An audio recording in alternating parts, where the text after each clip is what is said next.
Hi, everyone, and welcome back to another episode of Speak English with Class. I'm Jennifer. And I'm Marco. Today, we're diving into a topic that I'm sure hits close to home for a lot of you. My mind goes blank when I try to speak English. Oh, this one's a biggie, Marco. You know, it's that moment when you're all set to speak English, you've rehearsed what you're going to say, maybe even practiced in your head. But as soon as you open your mouth, nothing. Your mind just goes blank. Exactly, it's like your brain decides to take an unplanned vacation just when you need it the most. You know, Jennifer, this reminds me of the time I had my first job interview in English. I had prepared so much, even rehearsed answers in front of the mirror. But when the interviewer asked me the first question, my mind went completely blank. I just stared at him like a deer in headlights. Oh no, Marco, what did you do? Well, I panicked for a second, but then I just blurted out, "I'm sorry, could you repeat the question?" It bought me a little time to gather my thoughts, and I was able to get through it, but man, that was nerve-wracking. That's such a relatable story. I had a similar experience when I first moved to Paris. I was in a bakery and I wanted to order a croissant. Simple, right? But when it was my turn, I just froze. My mind went completely blank, and I ended up pointing at the display and saying, "One of those, please." The baker gave me the funniest look. That's priceless. It just goes to show that no matter how prepared you are, sometimes your brain just decides to take a break. But don't worry, today we're going to explore why this happens and share some practical tips to help you keep the conversation going, even when your mind seems to check out. Absolutely.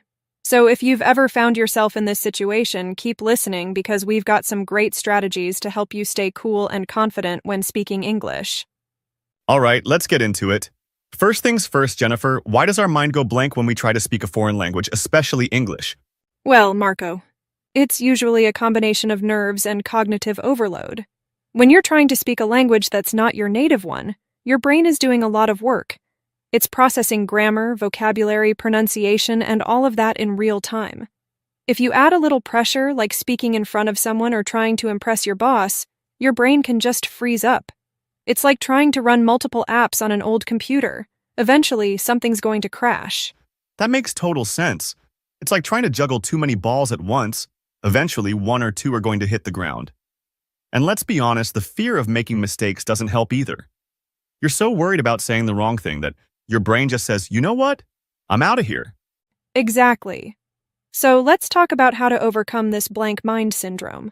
One great tip is to prepare some go-to phrases in advance. Think of them as your safety net. If your mind goes blank, you can rely on these phrases to keep the conversation going. For example, if you're struggling to find the right words, you could say, "Let me think about that for a moment." Or, "I'm not sure how to say this, but..." These phrases buy you time and keep the conversation flowing. That's such a useful tip. It's like having a lifeline when you're stuck. Let's try a quick example. Imagine you're in a meeting and someone asks for your opinion on a project.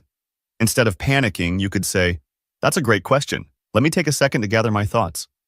This gives you a moment to breathe and think before diving into your answer. Exactly. And here's another tip. Practice speaking in low-pressure situations. The more you practice, the more comfortable you'll get. Start by talking to yourself in the mirror, narrating your day, or even chatting with a pet. For example, you might say, "I'm making breakfast now. I need to fry some eggs and make coffee." These low-pressure situations help you get used to speaking without the fear of judgment. That's a great way to build confidence. I remember when I first started learning Italian, I would practice by narrating everything I was doing. I'd say things like, "Now I'm brushing my teeth," or "I'm going to the store to buy some bread." It felt a bit silly at first, but it really helped me get used to forming sentences in Italian. That's a great example, Marco. And if you want to make it even more fun, try shadowing exercises. This is where you listen to a native speaker and repeat what they say as closely as possible. It's like being their shadow. You copy their pronunciation, intonation, and rhythm. Let's say you're watching an episode of your favorite show in English. Pick a character and try to mimic everything they say. This not only helps with pronunciation, but also with fluency. Oh, I've done that before. I used to shadow characters from TV shows to practice my English accent. I remember trying to mimic Joey from Friends, with his famous line, "How you doing?" It was a lot of fun, and it really helped me improve my accent and intonation. That's awesome, Marco. And speaking of tools, here's another essential tip. Focus on the message, not the exact words. Sometimes we get so caught up in trying to find the perfect word that we lose sight of what we're trying to communicate. Remember, the goal is to get your message across. Let's say you forget the word refrigerator. Instead of freezing up, you could say, the thing in the kitchen that keeps food cold. It might not be perfect, but it gets the point across. That's a great point, Jennifer. It reminds me of the time I was trying to describe a microwave in Spanish. I couldn't remember the word, so I said, the box that makes food hot quickly. The person I was talking to laughed, but they understood what I meant. It's all about improvising when necessary. Exactly. And that brings us to another key tip. Learn to breathe and slow down. When your mind goes blank, it's easy to start rushing or getting flustered. But slowing down gives you time to think and reduces the pressure. For instance, if you're giving a presentation and lose your train of thought, just pause, take a deep breath, and then continue. Your audience will appreciate the clarity and you'll feel more in control. Yes, speaking slowly can make a huge difference. You're not in a race, so take your time. And here's a fun tip. Use humor to diffuse the situation. If you forget a word or stumble, laugh it off. For example, if you mix up desert and dessert, you could say, well, I guess I was craving sand instead of cake. It takes the pressure off and shows that you're confident enough to handle mistakes. That's such good advice, and honestly, most people will appreciate your effort and won't mind if you make a few mistakes. They might even help you out by suggesting the word you're looking for. Exactly. And here's something else to remember. Visualize success. Before you speak, take a moment to picture yourself confidently having the conversation.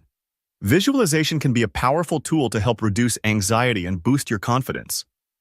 Imagine yourself in a meeting, speaking fluently and engagingly, and your mind is less likely to freeze up when the time comes.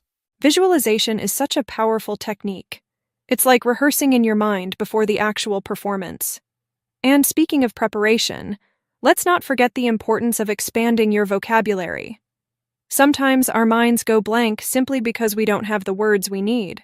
The more vocabulary you know, the easier it is to express yourself.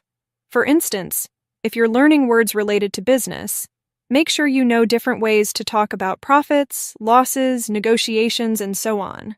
This way, you won't get stuck searching for the right word in the middle of a conversation. That's a great point. And one way to build your vocabulary is by reading regularly. It doesn't have to be complicated texts. Even reading a short news article or a blog post each day can introduce you to new words and phrases. Then, try to use those new words and sentences throughout the day.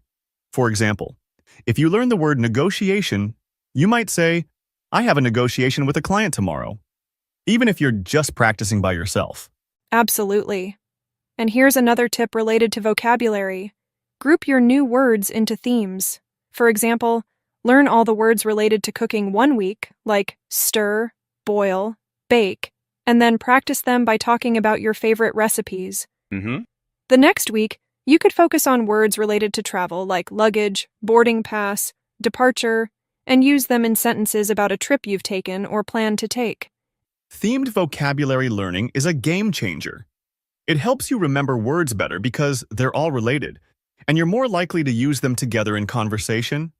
Plus, it's much more interesting to learn vocabulary in context, rather than just memorizing random words. Exactly. And the more words you have at your disposal, the less likely your mind will go blank. So to all our listeners out there, don't worry if your mind goes blank sometimes. It happens to everyone, even native speakers. The important thing is to keep practicing, stay positive, and use the tips we've shared today to keep moving forward. Yes, remember, speaking a new language is a journey, and every conversation is a step in the right direction. So be kind to yourself, and don't be afraid to make mistakes. They're all part of the process. And with that, we're wrapping up today's episode. We hope these tips help you the next time your mind goes blank while speaking English. And we'd love to hear from you. What tips or strategies have helped you in similar situations? Yes, share your thoughts with us in the comments or on social media. We're all in this together, and your experiences might just help someone else. Thanks for tuning in to Speak English with Class. Keep practicing, stay confident, and remember, you've got this. Until next time, take care and keep speaking English.